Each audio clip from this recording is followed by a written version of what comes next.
Hello student, आज हम start कर रहे हैं derivative of inverse trigonometric function. तो कैसे हम इनवर्स ट्रिग्नोमेट्रिक फंक्शन का डेरिवेटिव निकालते हैं। आप इसके पहले जो पढ़े हैं कि inverse trigonometric function by first principle, तो उससे तो आप सीधे उसका रिजल्ट पे आ जाते हैं कि उसका अगर हम डायरेक्ट रिजल्ट यूज़ करना हो तो मैं डायरेक्ट रिजल्ट यूज़ कर सकता हूँ आगे। लेकिन अगर हम इसको फाइंड करना है तो बिना फर्स्ट प्रिंसिपल से कैसे फॉर्म करेंगे। आप अब चेन रूल पढ़ चुके हैं तो चेन रूल्स की हेल्प से आप इसको सॉल्व कर सकते हैं और सब्स्टिट्यूशन मेथड से हम इनके डेरिवेटिव्स को फाइंड कर सकते हैं अगर फाइंड करने के लिए बोला जाए। फिर आगे चल के यही जो स्टैंडर्ड रिजल्ट हैं जो हम आगे बार बार यूज़ करते रहेंगे इनवर्स ट्रिग्नोमेट्रिक फंक्शन के जो डेरिवेटिव हैं। तो हम पहले कुछ डेरिवेटिव हम डिराइव करते हैं और यही आगे चल के ये जो डेरिवेटिव्स हैं इनका हम आगे यूज़ करेंगे।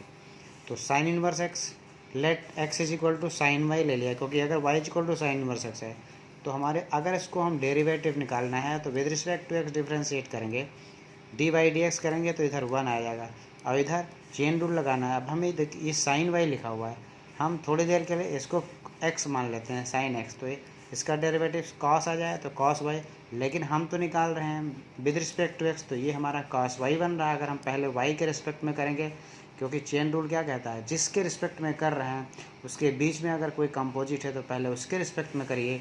जैसे y है और t है तो पहले हम विद रिस्पेक्ट टू t करेंगे और फिर t को x करेंगे तब हम x पे पहुंचेंगे। तो अगर साइन y है तो साइन का पहले cos y और फिर cos y के बाद y का डेरिवेटिव dy बाई dx। ठीक है, अब ये कंप्लीट हो गया। अब 1/cos y हो गया divide by dx। cos y को 1/1 माइनस साइन स्क्वायर वाले सकते हैं बिल्कुल आइडेंटिटी से। अब साइन y को x माना है तो 1/√1 माइनस एक्स स्क्वायर, ये आपका आंसर होगा। यानी कि साइन इनवर्स एक्स का डेरिवेटिव आ गया। सिमिलरली कॉस इनवर्स एक्स का डेरिवेटिव जब आप करेंगे तो सिमिलरली यही प्रोसेस आएगा, यहाँ पर माइनस आ जाएगा। आप करके देखेंगे।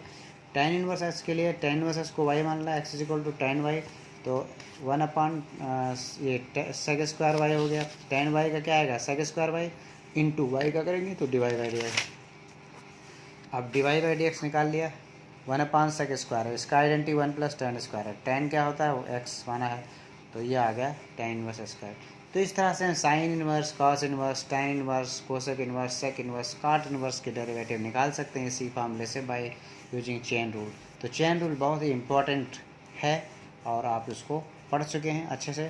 तो अब साइन इनवर्स एक्स का, कॉस इनवर्स का, तो अब आगे चल के ये स्टैंडर्ड रिजल्ट हम यूज़ करेंगे, ये हमें याद रखना होगा। अभी हम इसको प्रूविंग बता दिए, अब ये आगे चल के इसको यूज़ करेंगे। तो इस तरह से देखिए साइन इनवर्स का इतना है तो कॉस इनवर्स का माइनस हो रहा, टेन इनवर्स का इतना है तो कॉट इनवर्स का क्या आ जाएगा माइनस, कोसेक इनवर्स का -1/x√x² -1 आएगा और सेक इनवर्स का सेम उसी प्रोसेस से ये निकाला गया है। अब अगर हम एक क्वेश्चन लेते हैं इस पर, इन्वर्स से रिलेटेड जितने भी क्वेश्चन हैं, आप इन्वर्स फंक्शन पढ़ चुके हैं तो इन्वर्स फंक्शन का यूज़ करते हुए जैसे कोई एंगल किसके बीच में लाई करता है तो उसके अकॉर्डिंग आप पढ़ चुके हैं। जैसे यहाँ पर x की वैल्यू इसके बीच में लाई करती है। अब अगर tan थीटा यहाँ पर रखेंगे तब तो बाद में देखेंगे, पहले x is equal to tan theta put करते हैं तो हमारा ये रिजल्ट बनता है 3 tan theta minus tan cube theta upon 1 minus 3 tan square theta. ये आपका बन रहा है tan 3 थीटा। तो tan 3 थीटा क्या होता है, अब आप देख रहे हैं tan inverse of tan x सीधे x बन जाता है अगर वो एंगल लाई कर रहा है।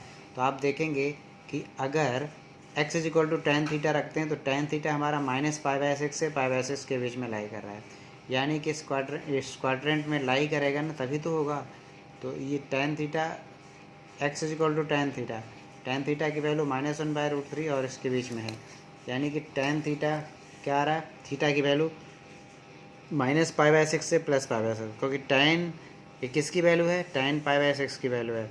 और ये तो इन्वर्स फंक्शन क्या इसमें अप्लाई कर रहा है, theta is equal to tan inverse इतना, ये -π/6 है और ये +π/6। अब tan इनवर्स फंक्शन -π/2 से +π/2 के बीच में होती है, इसका मतलब ये अप्लाई कर जाएगा तो यानी कि ये प्रॉपर्टी फॉलो कर जाएगी, उस इन्वर्स फंक्शन में उस रेंज में आ रहा है, इसका मतलब सीधे इसकी वैल्यू थीटा हो जाएगी। अब थीटा की वैल्यू क्या होती है, tan इनवर्स एक्स, ये आप यहाँ से देख लेंगे तो 3 tan इनवर्स एक्स। अब जब डेरिवेटिव निकालेंगे तो tan इनवर्स एक्स का आप पीछे पढ़ चुके हैं, tan इनवर्स एक्स का क्या होता है 1/1 + x², ये यहाँ पर अप्लाई कर देंगे और ये आपका आंसर हो जाएगा। समझ गए। तो इस तरह से हम देखेंगे इन्वर्स फंक्शन के भी, ट्रिग्नोमेट्रिक इन्वर्स फंक्शन के भी हम डेरिवेटिव ईजिली निकाल सकते हैं। तो स्टेप बाय स्टेप हम पढ़ते चलेंगे स्टूडेंट और कोई प्रॉब्लम नहीं आएगी। अगर आप बेसिक से शुरू से अटेंटिव हैं और शुरू से क्लास अटेंड कर रहे हैं, there is no problem. Derivative is very easy chapter. I hope आपको समझ में आया होगा। Thank you.